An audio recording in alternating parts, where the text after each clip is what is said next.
Hello students, welcome back to my channel. कैसे हो आप सब? उम्मीद करती हूँ बेटा सभी अच्छे होंगे और अपना ख्याल भी रख रहे होंगे। तो बेटा आज हम करने जा रहे हैं अपनी worksheet number 11। Subject social science का है बेटा। चैप्टर 2 है, 8th क्लास के बच्चों के लिए, 2 तारीख का है। Okay, east India company comes east. ठीक है, तो इसके बारे में हम जानेंगे। Aurangzeb was the last of the powerful Mughal ruler. तो जो रूलर शासक थे बेटा, मुगल शासक थे, वो लास्ट था उनमें औरंगजेब, जिसने शासन किया था। ठीक है, after his death in 1707 many Mughal governor establish their own regional kingdom. तो उनकी मृत्यु के पश्चात क्या किया, मुगल गवर्नर के जो उस टाइम पर किंगडम के सूबेदार थे, उन्होंने क्या किया, अपना अपना अलग अलग एक रियासत सी जमानी स्टार्ट कर दी। ठीक है, meanwhile by the second half of the 18th century British emerges as a new power on the political horizon. तो इसी टाइम पर, इसी के दौरान क्या हुआ, 18th सेंचुरी में ब्रिटिश एमर्जीज मतलब कि जो इंग्लैंड के थे, शासक थे वहाँ के, उन्होंने राजनीति में क्या किया, अपना कब्जा जमाना शुरू कर दिया। ठीक है, एक न्यू पावर के रूप में वो उभरने लगी।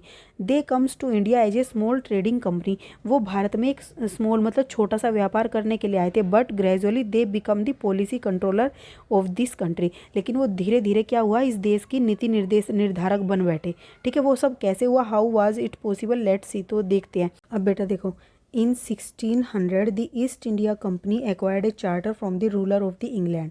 तो जो इंग्लैंड के रूलर थे, शासक थे, ठीक है, कौन थी वो, क्वीन एलिजाबेथ वन। ठीक है, फर्स्ट 1600 मतलब कि 1600 ईस्वी पूर्व में।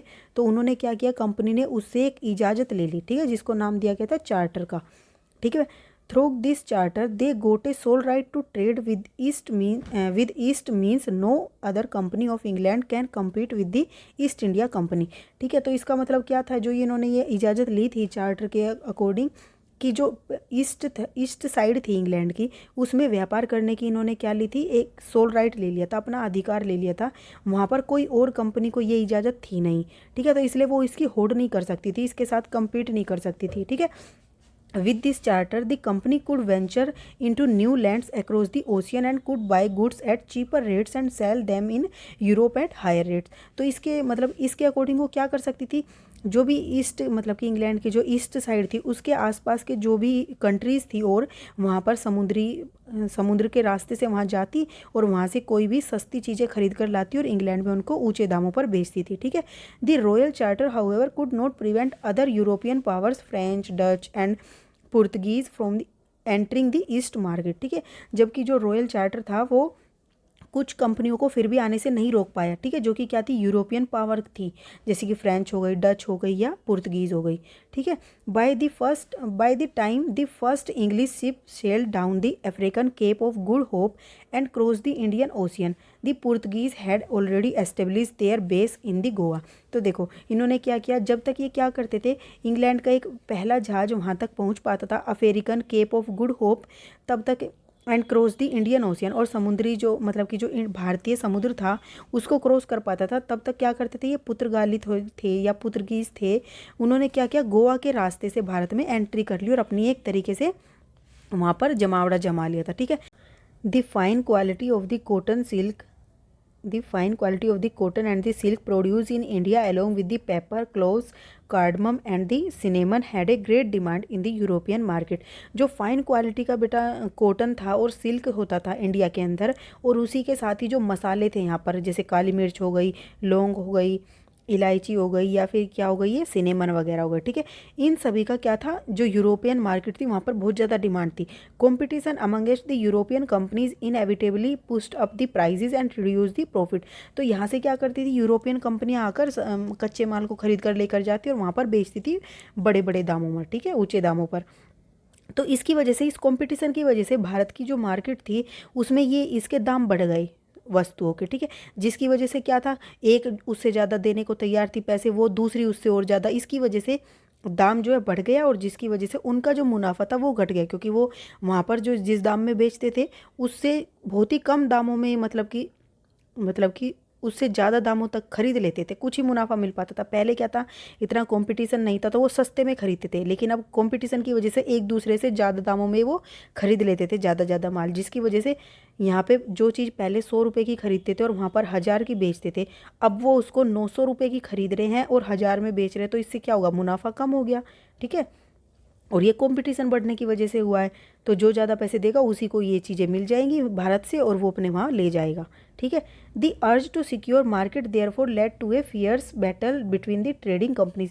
तो इसी की वजह से इस मार्केट में अपने आप को खड़ा रखने के लिए उनमें क्या हो गई, आपस में लड़ाइयाँ शुरू हो गई। Gradually they started securing their settlement through the fortification. ठीक है। तो उन्होंने क्या किया, धीरे धीरे अपने पैर जमाने के लिए, मतलब कि बाजार के अंदर, this also led to a confrontation with the local ruler who are already anguished by the loss of revenue of the state.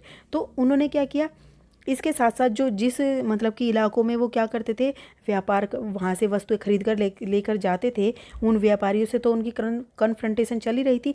उन्होंने क्या किया, उनको बस्तियों में डिवाइड कर दिया कि इस इलाके से कौन सी कंपनी लेगी, इस इलाके से कौन सी। इसकी वजह से वो क्या हो गए, जो वहाँ के रूलर थे, शासक थे वहाँ के, वो और ज़्यादा दुखी हो गए।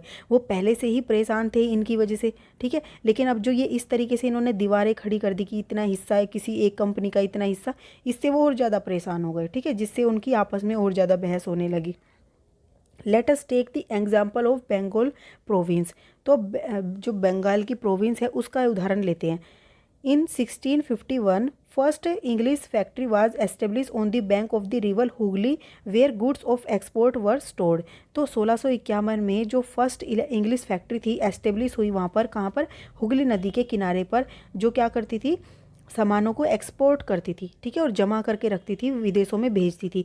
एज द ट्रेड एक्सपेंडेड, जैसे जैसे व्यापार बढ़ता गया, company persuade merchants and trades to come and settle near the factory. तो उसने व्यापारियों को, और जो मतलब कि व्यापारी थे, उन्होंने अपनी कंपनी के आसपास बसने के लिए उनको उकसाया। ठीक है। उनको बढ़ावा दिया या उनको प्रोत्साहित किया कि वो इधर ही आकर अपना व्यापार करें, जिससे उनको आसानी हो व्यापार, मतलब कि वस्तुओं को खरीदने में और उनको दूसरी, मतलब कि अपने देश में भेजने के लिए। By the 1696 the company started building A fort around the settlement and in 1698 it bribed Mughal official into giving the company जिम्मेदारी राइट्स ओवर 3 विलेजेस। ठीक है। तो अब क्या हुआ, 1696 में कंपनी ने स्टार्ट कर दिया building A fort around the settlement. तो अपना एक एरिया डिसाइड करना शुरू कर दिया और उसको बढ़ाना शुरू कर दिया। तो 1698 में उसने उधार ले लिए क्या, मुगलों से तीन गांव। ठीक है। 3 विलेजेस पर अपना अधिकार ले लिया उन्होंने। One of these was Kalikata, और उनमें से एक गांव था Kalikata, which later grew in the city of Calcutta, जिसको बाद में क्या बोला गया, कलकत्ता, और अब उसको कोलकाता के नाम से जाना जाता है। ठीक है। तो इस तरीके से उन्होंने मुगलों से 3 गांव और खरीद लिए थे। Company also persuaded the Mughal emperor Aurangzeb to issue a फरमान granting the company the right to the trade duty free.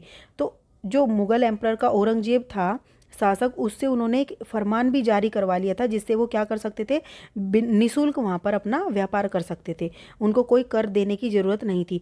दो दिस फरमान was issued for the company only, but official of the company who were carrying private trade on the side also refuse to pay duty, causing enormous loss of the revenue for Bengal.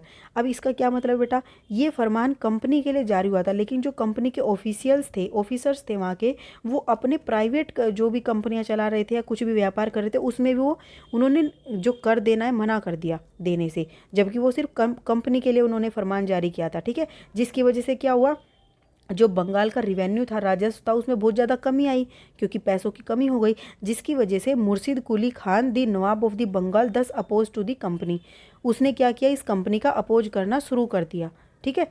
इस तरीके से उनमें क्या हो गया, विरोध होने लगा, जो बंगाल का नवाब था उसमें भी और कंपनी के मालिकों के बीच में भी। ठीक है। अब इसके क्वेश्चन करते हैं, how the sole right to trade charter benefited East India Company. तो जो सोल राइट था ट्रेड के लिए, व्यापार पर एक एकाधिकार था, उसके लिए ईस्ट इंडिया कंपनी को क्या फ़ायदा हुआ और कैसे फ़ायदा हुआ। तो देखो बेटा, यहाँ से लिखोगे आप, इन 1600 द ईस्ट इंडिया कंपनी, यहाँ से लेकर ये सारा कि मतलब उसने क्या किया, एक इजाज़तनामा ले लिया था कि वो क्या कर सकता है, ईस्ट में अपना व्यापार कर सकता है, जिसकी वजह से वो समुद्री इलाकों में जा सकता है और अपने चीपर रेट पर वस्तुओं को लेकर आता है और अपने देश में ज़्यादा महंगी बेचता है। इसका मतलब ये है, ये लिख दोगे आप फर्स्ट में। ठीक है। फिर सेकंड क्वेश्चन क्या है बेटा, कि which item from the India were used to sell by the European trader in European market, why their profit margin gradually decrease. उनका जो प्रॉफिट मार्जिन है वो ग्रेजुअली डिक्रीज क्यों होने लगा। ऐसा क्यों हुआ था बेटा? देखो हमने अभी पढ़ा था कि वो कौन कौन सी चीज़ों को लेकर जाते थे। यहाँ से लिखोगे आप कि the fine quality of cotton silk produce in India along with the paper cloth cardamom and cinnamon, cinnamon होता है बेटा दालचीनी, had a great demand in European market. ठीक है, यहाँ से लिखोगे। और फिर इसकी वजह से उनमें कंपटीशन बढ़ गया और जिसकी वजह से प्राइस बढ़ने लगे मार्केट में वस्तुओं के, और इस वजह से उनका मुनाफा कम होने लगा क्योंकि महंगे दामों पर चीज़ों को खरीदते थे और सस्ते दामों पर बिकती थी। पहले सस्तों पर खरीद के महंगों पर बेचते थे। तो ये दूसरे का हो जाएगा। ठीक है, उसके बाद थर्ड क्वेश्चन क्या है बेटा? Why did Nawab of Bengal start opposing the East India Company? तो उसने उसका विरोध करना शुरू क्यों किया? क्योंकि बेटा देखो जो कंपनी थी ईस्ट इंडिया, उसने क्या बोला था? निःशुल्क के लिए औरंगजेब से एक फरमान जारी करवा लिया था। ठीक है, यहाँ से लिखोगे। लेकिन ये क्या किया, जो कंपनी के ऑफिशियल थे, ठीक है, ऑफिसर्स थे, उन्होंने अपने निजी काम के लिए भी कर देने से मना कर दिया। तो इस वजह से उनकी क्या हो गई, आपस में झड़प हो गई। ठीक है, एक तरीके से विरोध करने लगी। इसलिए बंगाल का राजस्व में कमी आने के कारण बंगाल के नवाब ने उस चीज़ का अपोज किया। ठीक है, अब फोर्थ क्वेश्चन क्या? How could the sole right in any field affect your life? Elaborate by giving example from your life. तो ये किस तरीके से अफेक्ट करता है? कोई भी किसी भी एक फील्ड के अंदर एकाधिकार हो जाना किसी एक का और दूसरे को इजाज़त ना हो, तो वो कैसे अफेक्ट करता है उस दूसरे की लाइफ को। ठीक है, तो आपको कोई एग्जाम्पल देना अपने रियल लाइफ का।